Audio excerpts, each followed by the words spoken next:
ബഹുസ്വര സമൂഹത്തിനും സമ്പന്നമായ മതവിശ്വാസങ്ങൾക്കും പേരുകേട്ട ഒരു നാടായ ഇന്ത്യ രാജ്യത്തിന്റെ സാംസ്കാരികവും ആത്മീയവും സാമൂഹികവുമായ വൈവിധ്യത്തിന് സംഭാവന നൽകുന്ന നിരവധി വിശ്വാസങ്ങളുടെ ആവാസകേന്ദ്രമാണ്. ഹിന്ദുമതം, ഇസ്ലാം, ക്രിസ്തുമതം മുതൽ സിഖ് മതം, ബുദ്ധമതം, ജൈനമതം, വിവിധ തദ്ദേശീയ മതങ്ങൾ വരെ ഇന്ത്യയുടെ മതപരമായ ഭൂപ്രകൃതി ലോകത്തിലെ ഏറ്റവും സങ്കീർണവും വൈവിധ്യപൂർണവുമാണ്. ഈ വൈവിധ്യത്തിന്റെ കാതൽ മതസ്വാതന്ത്ര്യത്തെക്കുറിച്ചുള്ള ആശയമാണ്. രാജ്യത്തിന്റെ ജനാധിപത്യ മതേതര ചട്ടക്കൂടിന്റെ അനിവാര്യ ഘടകമാണ് അത്. ഒരു വ്യക്തി അവരുടെ മതപരമായ ബന്ധം മാറ്റുന്നത് ഉൾപ്പെടുന്ന മതപരിവർത്തനം ഇന്ത്യയിൽ ആഴത്തിലുള്ള തർക്കവിഷയമാണ്. ചരിത്രപരമായി മതങ്ങളുടെ വ്യാപനത്തിൽ മതപരിവർത്തനം ഒരു പ്രധാന സവിശേഷതയാണ്. അതുപോലെ തന്നെ സാമൂഹികവും സാംസ്കാരികവുമായ ചലനത്തിനുള്ള ഒരു മാർഗമാണ്. എന്നിരുന്നാലും സർക്കാർ മതപരിവർത്തനം നിയമവിരുദ്ധമാക്കുകയാണെങ്കിൽ വ്യക്തികൾ സ്വമേധയാ അവരുടെ വിശ്വാസം മാറ്റുന്നതോ മറ്റുള്ളവരെ പരിവർത്തനം ചെയ്യാൻ ശ്രമിക്കുന്നതോ നിയമവിരുദ്ധമാക്കുന്നുവെങ്കിൽ അത് അഗാധമായ സാമൂഹികവും നിയമപരവും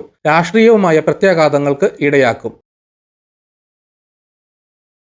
മതസമുദായങ്ങൾ, വ്യക്തിഗത വിശ്വാസ സ്വാതന്ത്ര്യം, മതത്തിന്റെ ആചാരം, അന്താരാഷ്ട്ര സമൂഹത്തിൽ ഇന്ത്യയുടെ സ്ഥാനം എന്നിവയെക്കുറിച്ചുള്ള അത്തരമൊരു നയത്തിന്റെ അനന്തരഫലങ്ങൾ ഈ വീഡിയോ പര്യവേഷണം ചെയ്യുന്നു. സാങ്കല്പിക സാഹചര്യത്തിലേക്ക് കടക്കുന്നതിന് മുമ്പ് ഇന്ത്യയിലെ മതപരിവർത്തനത്തെ ചുറ്റിപ്പറ്റിയുള്ള നിയമപരവും ഭരണഘടനാപരവുമായ പശ്ചാത്തലം മനസ്സിലാക്കേണ്ടത് പ്രധാനമാണ്. ഇന്ത്യൻ ഭരണഘടന ആർട്ടിക്കിൾ 25 മനസാക്ഷിയുടെ സ്വാതന്ത്ര്യത്തിനുള്ള അവകാശവും ഏതു മതവും ആചരിക്കാനും പ്രചരിപ്പിക്കാനും മതം മാറാനുമുള്ള അവകാശം ഉൾപ്പെടെയുള്ള മൗലിക അവകാശങ്ങൾ ഉറപ്പു നൽകുന്നു. എന്നിരുന്നാലും ഈ സ്വാതന്ത്ര്യം പൊതുക്രമം, ധാർമ്മികത, ആരോഗ്യം എന്നിവയ്ക്ക് വിധേയമാണ്. ഈ ചട്ടക്കൂടിനുള്ളിൽ മതപരിവർത്തനം ചരിത്രപരമായി അനുവദനീയമാണ്.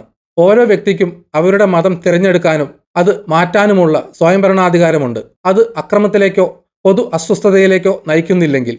എന്നിരുന്നാലും വർഷങ്ങളായി നിർബന്ധിതമോ വഞ്ചനാപരമോ ആയ മതപരിവർത്തനങ്ങളിൽ നിന്ന് വ്യക്തികളെ സംരക്ഷിക്കുന്നതിന്റെ മറവിൽ മതപരിവർത്തനം നിയന്ത്രിക്കുന്നതിന് ചില സംസ്ഥാനങ്ങൾ നിയമങ്ങൾ ഉണ്ടാക്കിയിട്ടുണ്ട്. ഉത്തർപ്രദേശ്, മധ്യപ്രദേശ്, ഗുജറാത്ത് തുടങ്ങിയ സംസ്ഥാനങ്ങൾ വ്യക്തികൾ മതം മാറുന്നതിന് മുമ്പ് സർക്കാർ അനുമതി തേടണമെന്ന് നിയമങ്ങൾ നടപ്പിലാക്കിയിട്ടുണ്ട്.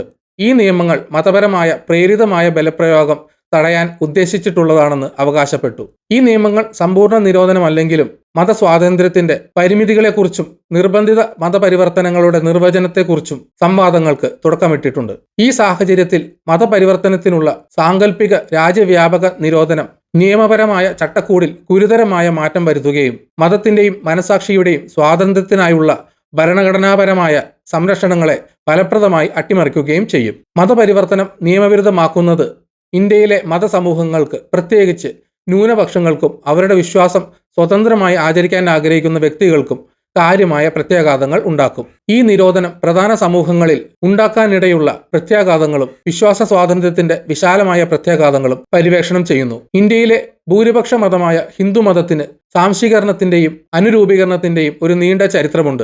അവിടെ പല സമുദായങ്ങളും നൂറ്റാണ്ടുകളായി വിശാലമായ ഹിന്ദു ചട്ടക്കൂടിലേക്ക് ലയിച്ചു. ഇതൊക്കെയാണെങ്കിലും മതം മാറ്റത്തിൽ കൂടുതൽ ശ്രദ്ധ ചെലുത്തുന്ന ചില വിഭാഗങ്ങളും സമുദായങ്ങളും ഹിന്ദു മതത്തിലുണ്ട്. ഉദാഹരണത്തിന്, മതപരിവർത്തനം രാജ്യത്തിന്റെ ഐക്യത്തിനും അഖണ്ഡതയ്ക്കും ഭീഷണിയാണെന്ന് ഹിന്ദു ദേശീയവാദ ഗ്രൂപ്പുകൾ പലപ്പോഴും വാദിക്കുന്നു. സമ്പൂർണ്ണ നിരോധനം ഉണ്ടായാൽ ജനസംഖ്യാപരമായ സ്ഥിതി നിലനിർത്തുന്നതിനും ഹിന്ദു സംസ്കാരത്തിന്റെ നേർപ്പിക്കുക എന്ന് അവർ കരുതുന്നതിനെ തടയുന്നതിനുമുള്ള ഒരു മാർഗമായി ഈ ഗ്രൂപ്പുകൾ ഈ നീക്കത്തെ സ്വാഗതം ചെയ്തേക്കാം. എന്നിരുന്നാലും നിരോധനം ഹിന്ദു സമൂഹത്തിനുള്ളിൽ പോലും പ്രതികൂലമായ പ്രത്യാഘാതങ്ങൾ ഉണ്ടാക്കും. സ്വാമി വിവേകാനന്ദൻ, ശ്രീരാമകൃഷ്ണൻ തുടങ്ങിയ വ്യക്തികളിൽ നിന്ന് പ്രചോദനം ഉൾക്കൊണ്ട് വ്യക്തിപരമായ ആത്മീയ വളർച്ചയെ പ്രോത്സാഹിപ്പിക്കുന്ന, പലപ്പോഴും മറ്റു മതങ്ങളിൽ നിന്ന് ഹിന്ദു മതത്തിലേക്കുള്ള പരിവർത്തനം ഉൾപ്പെടുന്ന നിരവധി ചെറിയ വിഭാഗങ്ങളും ഗ്രൂപ്പുകളും കാലക്രമേണ ഉയർന്നു വന്നിട്ടുണ്ട്. നിയന്ത്രണങ്ങൾ ഈ പ്രസ്ഥാനങ്ങളെ തടസ്സപ്പെടുത്തുകയും വ്യക്തിപരമായ മതപരമായ തെരഞ്ഞെടുപ്പുകളും ഹിന്ദു മതത്തിലെ തന്നെ ആത്മീയ ആചാരങ്ങളുടെ വൈവിധ്യവും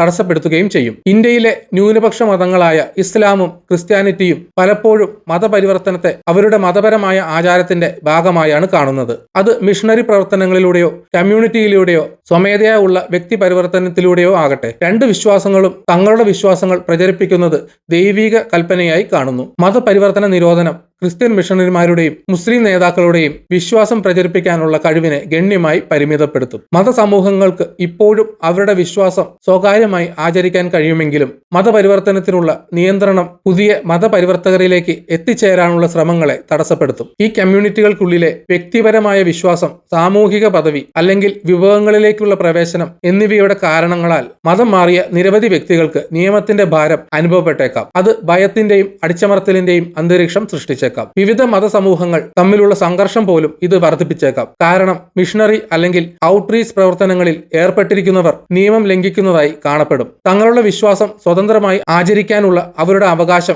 വ്യവസ്ഥാപിതമായി നിഷേധിക്കപ്പെടുകയാണോ എന്ന സംശയം മതവിഭാഗങ്ങൾക്കിടയിൽ അത് ആളിക്കത്തിച്ചേക്കാം. ഇന്ത്യയിൽ ബുദ്ധമതം, ജൈനമതം, സിഖ് മതം, ഗോത്രമതങ്ങൾ തുടങ്ങി നിരവധി തദ്ദേശീയ മതങ്ങൾ ചരിത്രപരമായി നിർബന്ധിതവും സ്വമേധയാ ഉള്ളതുമായ പരിവർത്തനങ്ങൾക്ക് വിധേയമായിട്ടുണ്ട്. മതപരിവർത്തന നിരോധനം ഈ വിശ്വാസങ്ങളിലേക്ക് പരിവർത്തനം ചെയ്യാനുള്ള വ്യക്തികളുടെ കഴിവിനെ ഗുരുതരമായി പരിമിതപ്പെടുത്തും. അവയിൽ പലതും ആത്മീയ വളർച്ചയുടെയും സാമൂഹിക വിമോചനത്തിന്റെയും ബദൽ പാതകൾ വാഗ്ദാനം ചെയ്യുന്നു. ഉദാഹരണത്തിന്, ഹിന്ദു ജാതി വ്യവസ്ഥയ്ക്കുള്ളിൽ ചരിത്രപരമായി വിവേചനം നേരിട്ട ദളിതർ ബുദ്ധമതം, ക്രിസ്തുമതം, ഇസ്ലാം എന്നിവയിലേക്കുള്ള പരിവർത്തനത്തിലൂടെ ആശ്വാസവും ശാക്തീകരണവും കണ്ടെത്തി. മതപരിവർത്തനം നിയമവിരുദ്ധമാക്കുന്നത് ദളിതർക്ക് തുല്യതയും അന്തസ്സും നീതിയും നൽകുന്ന മതങ്ങളിൽ അഭയം തേടുന്നതിൽ നിന്ന് തടയും. മാത്രമല്ല, നിരോധനം മതന്യൂനപക്ഷങ്ങളുടെ പദവിയെ ഗണ്യമായി ദുർബലപ്പെടുത്തും. മറ്റെവിടെയെങ്കിലും ആത്മീയ പൂർത്തീകരണം പിന്തുടരാൻ അവർ ആഗ്രഹിക്കുന്നുവെങ്കിൽ പോലും അവരുടെ പൂർവിക വിശ്വാസങ്ങളിൽ തുടരാൻ അവരെ നിർബന്ധിതരാക്കും. മതപരിവർത്തനം നിരോധിക്കുന്നതിലെ കാതലായ പ്രശ്നം വ്യക്തി അവകാശങ്ങളുടെ ലംഘനമാണ്. ഇന്ത്യൻ ഭരണഘടന മനസാക്ഷിയുടെ സ്വാതന്ത്ര്യത്തിനുള്ള അവകാശങ്ങൾ പ്രതിപാദിക്കുന്നു. അത് അവരുടെ മതവിശ്വാസങ്ങൾ മാറ്റാനുള്ള ഒരു വ്യക്തിയുടെ കഴിവിനെ സംരക്ഷിക്കുന്നു. മതപരിവർത്തനം നിരോധിക്കുന്ന ഒരു നിയമം ഈ അവകാശങ്ങളെ നേരിട്ട് ലംഘിക്കും. ഇത് ഇന്ത്യക്കുള്ളിൽ വ്യക്തി സ്വാതന്ത്ര്യത്തെ എങ്ങനെ കാണുകയും ബഹുമാനിക്കുകയും ചെയ്യുന്നു എന്നതിലെ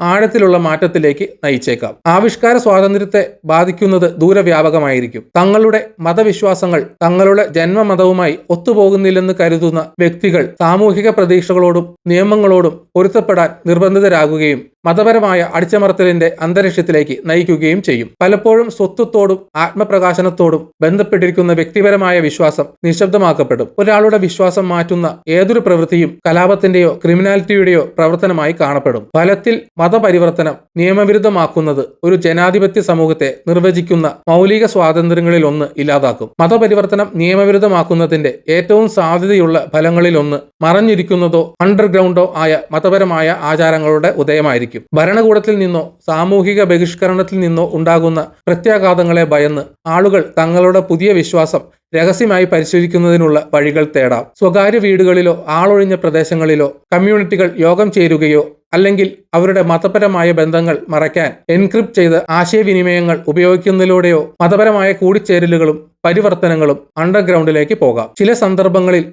വ്യക്തികൾ രഹസ്യമായി മതം മാറിയേക്കാം. എന്നാൽ ശ്രദ്ധ ആകർഷിക്കാതിരിക്കാൻ അവരുടെ യഥാർത്ഥ മതം പരസ്യമായി ആചരിക്കുന്നത് തുടരുന്നു. ഈ അണ്ടർഗ്രൗണ്ട് സമ്പ്രദായങ്ങൾ വിവിധ മതസമൂഹങ്ങൾക്കിടയിൽ വർദ്ധിച്ച അവിശ്വാസത്തിനും പിരിമുറുക്കത്തിനും ഇടയാക്കും. കാരണം വ്യക്തികൾ അവരുടെ വിശ്വാസങ്ങളും ആചാരങ്ങളും മറച്ചുവെക്കാൻ നിർബന്ധിതരായേക്കാം. മതപരിവർത്തനം കലാപത്തിന്റെയോ ധിക്കാരത്തിന്റെയോ വിഷയമായി മാറിയേക്കാം. മതം മാറിയവരും മതപരിവർത്തനം നടത്താൻ ആഗ്രഹിക്കുന്നവരും നിയമത്തെ വെല്ലുവിളിക്കുന്നതിനായി നിയമലംഘന പ്രവർത്തനങ്ങളിൽ ഏർപ്പെട്ടേക്കാം. നിരീക്ഷണം, റെയ്ഡുകൾ, നിയമ നടപടികൾ എന്നിവയിലൂടെ നിരോധനം നടപ്പിലാക്കാൻ സർക്കാർ ശ്രമിച്ചേക്കാം. എന്നിരുന്നാലും ഇത് കൂടുതൽ നീരസത്തിന് ആക്കം കൂട്ടുകയും മതപരമായ ആചാരങ്ങളുടെ രഹസ്യ ശൃംഖലകളുടെ രൂപീകരണത്തിലേക്ക് നയിക്കുകയും ചെയ്യും. കണ്ടെത്തൽ ഒഴിവാക്കാൻ സാങ്കേതിക വിദ്യയും സോഷ്യൽ മീഡിയയും ഉപയോഗിച്ച് ഈ അണ്ടർഗ്രൗണ്ട് ചലനങ്ങൾ കൂടുതൽ സങ്കീർണമായേക്കാം. ചരിത്രപരമായി വ്യക്തിപരമായ ആത്മീയ സ്വാതന്ത്ര്യത്തിന്റെ പ്രകടനമായിരുന്ന മതപരിവർത്തനം തന്നെ ക്രിമിനൽ പ്രതിരോധത്തിന്റെ ഒരു ക്രിമിനൽ നടപടിയായി മാറിയേക്കാം. ഇത് മതപരമായ ആക്ടിവിസത്തിന്റെ പുതിയ രൂപങ്ങൾക്ക് കാരണമാകുന്നു. ഇന്ത്യയിൽ മതപരിവർത്തനം നിയമവിരുദ്ധമാക്കുന്നത്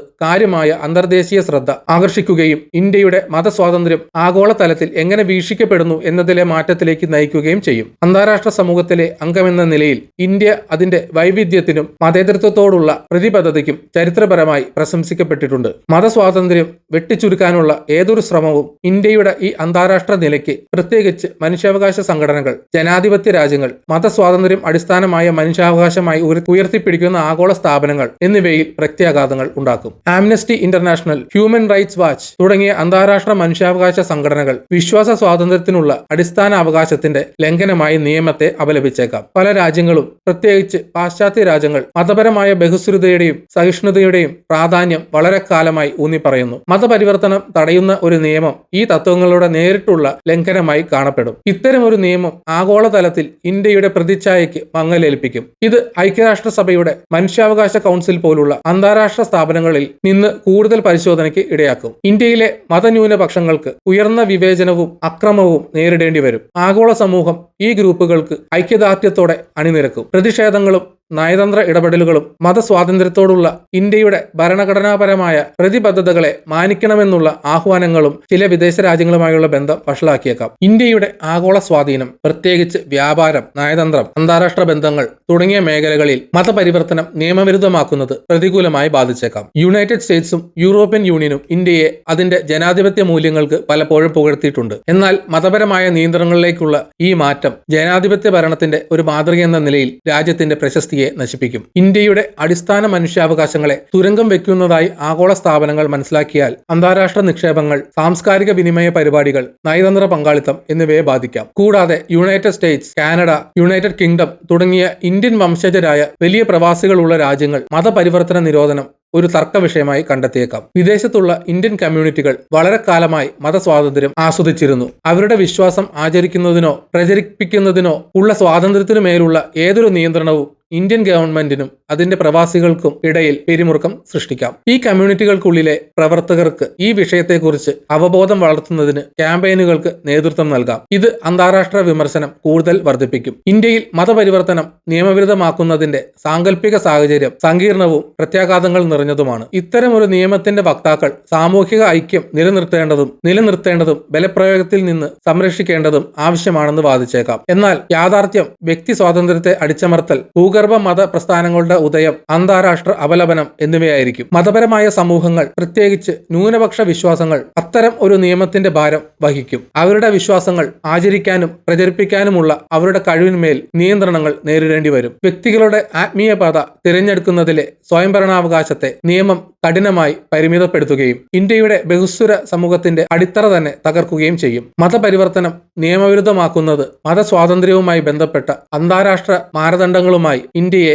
വൈരുദ്ധ്യത്തിലാക്കുകയും നയതന്ത്ര സംഘർഷങ്ങളിലേക്കും സാമ്പത്തിക പ്രത്യാഘാതങ്ങളിലേക്കും നയിക്കുകയും ചെയ്യും. ദീർഘകാല പ്രത്യാഘാതങ്ങൾ ഭയത്തിന്റെയും അടിച്ചമർത്തലിന്റെയും സാമൂഹിക വിഭജനത്തിന്റെയും അന്തരീക്ഷമായിരിക്കും. കാരണം ആളുകൾ അവരുടെ വിശ്വാസങ്ങൾ മറച്ചുവെക്കാനോ രഹസ്യമായി ആചരിക്കാനോ നിർബന്ധിതരാകും. ആത്യന്തികമായി അത്തരമൊരു നിയമം 7 പതിറ്റാണ്ടിലേറെയായി ഇന്ത്യയുടെ മതേതര ജനാധിപത്യത്തെ നയിക്കുന്ന തത്വങ്ങളിൽ നിന്നുള്ള ഗണ്യമായ വ്യതിയാനത്തെ അടയാളപ്പെടുത്തും. മതപരമായ സഹിഷ്ണുതയോടും വൈവിധ്യങ്ങളോടുമുള്ള ഇന്ത്യയുടെ പ്രതിബദ്ധത അതിന്റെ നിർവചിക്കുന്ന സ്വഭാവങ്ങളിലൊന്നായ രാജ്യത്തിന്റെ അതിർത്തികൾക്കുള്ളിൽ മാത്രമല്ല ആഗോളതലത്തിലും അതിന്റെ പ്രത്യാഘാതങ്ങൾ അനുഭവപ്പെടും. ഈ വീഡിയോയോട് വെച്ച് നിർത്തുന്നു. നിങ്ങൾക്ക് വീഡിയോ ഇഷ്ടപ്പെട്ടെങ്കിൽ ലൈക്ക് ചെയ്യുക. ചാനൽ സബ്സ്ക്രൈബ് ചെയ്തിട്ടില്ലെങ്കിൽ സബ്സ്ക്രൈബ് ചെയ്യണം. വിലയേറിയ അഭിപ്രായങ്ങൾ കമന്റ് സെക്ഷനിൽ രേഖപ്പെടുത്തണം. നോട്ടിഫിക്കേഷൻ ബെൽ ബട്ടൺ അമർത്താൻ മറക്കരുത്. മറ്റൊരു വീഡിയോയുമായി വീണ്ടും കാണാം. ബൈ.